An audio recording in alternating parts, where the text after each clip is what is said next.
இந்த வருஷம் முடிகிறதுக்கு இன்னும் 40 நாள் கிட்ட தான் இருக்குது. நீங்கள் ஃபிக்ஸ் பண்ண கோல் எதுலேயுமே நீங்கள் சக்சீட் ஆகலைன்னா தப்பு உங்கள் மேலே இல்லை, உங்கள் ஹேபிட்டில் தான் இருக்குது.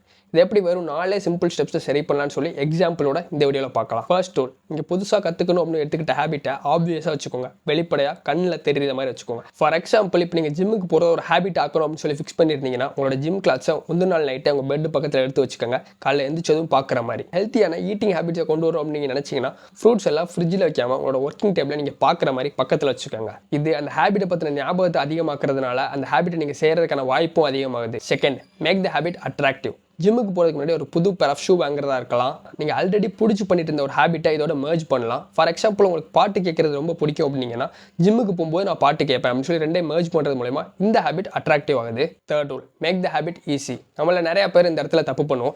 இனிஷியல் ஸ்டேஜஸில் ஒரு ஹேபிட்டை பில்ட் பண்ணும்போது அளவுக்கு அதிகமான மோட்டிவேஷனால எடுத்தோடனே போயிட்டு ஹார்டான வேரியேஷனை ட்ரெயின் பண்ணுறது, எடுத்தோடனே போயிட்டு 100 kg டெட் லிஃப்ட் பண்ணும் அப்படின்னு சொல்லி லிஃப்ட் பண்ணுற மாதிரி கோல் 10 kilometers ரன் பண்ணும் அப்படிங்கிறதா இருக்கக்கூடாது. ஜஸ்ட் 10 minutes ரன் பண்ணும் அப்படிங்கிறதா இருக்கணும். ஸ்டார்டிங் ஸ்டேஜஸில் நம்ம ஹேபிட்டை பில்ட் பண்ணால் போதும், போக போக இன்டென்சிட்டியை இன்க்ரீஸ் பண்ணிக்கலாம். Fourth rule, make the habit satisfying. அதாவது அந்த ஹேபிட்டை பண்ணி முடிச்சதும் நமக்கு ஒரு சின்ன ரிவார்டு கொடுத்துக்கிறது. அது ஒரு போஸ்ட் ஒர்க் அவுட் மீலாக இருக்கலாம், இல்லைனா வீக் ஃபுல்லாக ப்ராப்பராக டயட் எடுத்ததுக்கப்புறம் ஒரு சீட் மீல் சாப்பிட்றதா இருக்கலாம். சின்ன சின்ன கோல்ஸை நீங்கள் அச்சீவ் பண்ணதுக்கப்புறம் உங்களுக்கான சின்ன சின்ன ரிவார்ட்ஸை நீங்களே கிஃப்ட் பண்ணிக்கிறது. இன்னமும் ஒன்றும் கிட்ட போல. இந்த வருஷம் முடிகிறதுக்கு இன்னும் சாலிடாக 40 நாள் இருக்குது. ஸோ நீங்கள் இப்போ நினச்சா கூட ஒரு லைஃப் சேஞ்சிங் ஹேபிட்ஸ் இந்த 4 சிம்பிள் ரூல்ஸ் யூஸ் பண்ணி பில்ட் பண்ண முடியும். டெய்லி நம்ம 1% இம்ப்ரூவ்மெண்ட்டுக்காக ஒர்க் பண்ணிட்டு இருக்கோம். நீங்களும் நம்ம ஜேர்னியில் ஜாயின் பண்ணணும் அப்படின்னு நினச்சிங்கன்னா நம்ம சேனலை சப்ஸ்கிரைப் பண்ணிக்கோங்க. லைக் பார்ப்போம்ல.